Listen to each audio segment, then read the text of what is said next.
I'm 200 feet up a cliff, and it's a Tuesday. I'm a day trader, and here's a day in my life. Just a few years ago, I didn't actually have the lifestyle that I wanted, and now I can take an afternoon off on a work day. Let me show you what has made this possible and how you can apply it to your own life.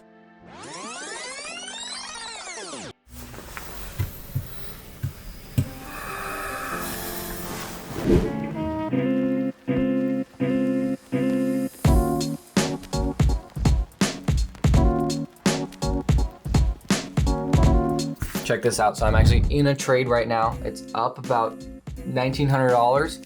I bought in down here and the market's kind of gone up in my favor really well. And this red line right here is where I've trailed my stop up and I'll probably get knocked out. You can see there it knocked me out.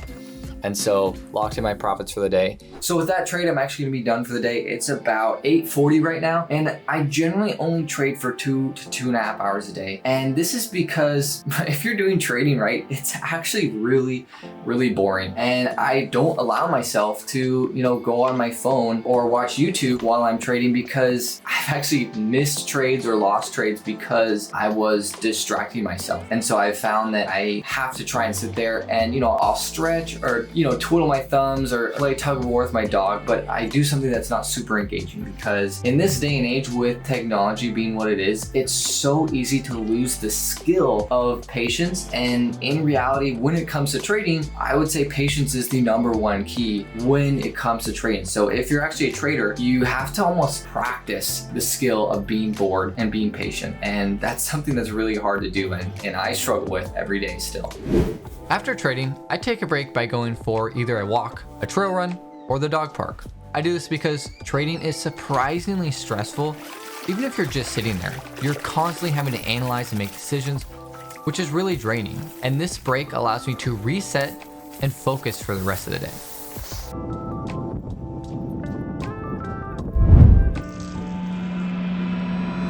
Wait, cut. Anyway, after the walk and some food, I sit down to work for a couple hours. I like to organize my days in blocks. Work for 2 hours, then take a break. I found it makes me way more productive because it prevents burnout. Now, I live for a challenge. Everything I do challenges me. Trading, building a YouTube channel, and my outdoor activities are a challenge. It all pushes me to be stronger mentally and physically. Now, after another 2-hour segment of work, I normally head to the gym for a workout. But today isn't a normal day.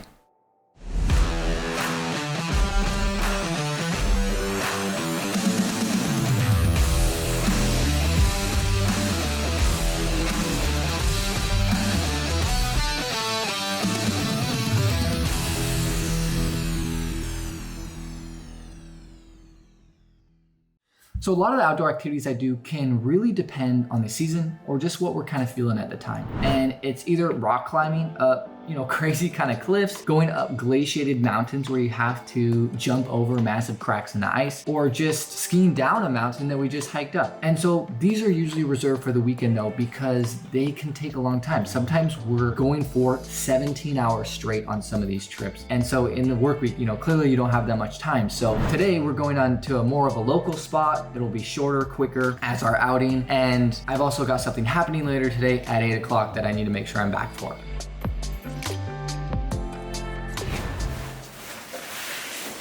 And now for the most important part of any day in the life video, an expensive car reveal.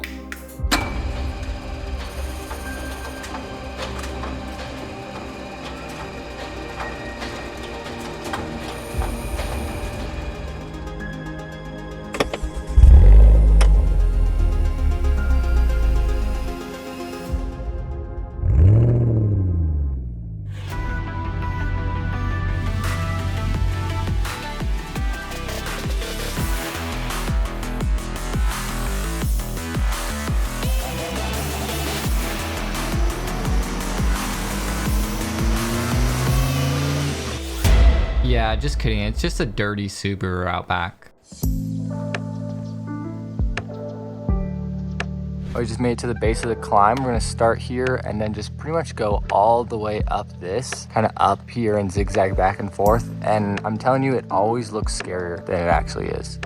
So with rock climbing, you usually go in pairs of two. One person has to go up, bringing a bunch of protection gear with them so they don't fall to their death, and then the second person follows, collecting the gear as they go up. So for larger climbs like we're doing today, you're essentially leapfrogging back and forth, climbing sections of the route until you get to the top.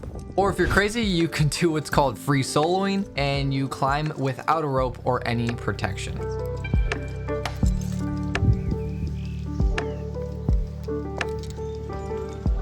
You can actually see over there across the way, there's other parties climbing up the other cliff. Once we got to the top, we couldn't just hike off because we were on this massive rock pillar. To get back down, we have to do what is called rappelling. It's where you use gear to lower yourself down the rope safely, because down climbing is generally extremely hard or almost impossible. And then from there, we just hiked out. Yes, I have an alarm to go to bed. Having the exact same nighttime routine every day has changed my life. This is what I do.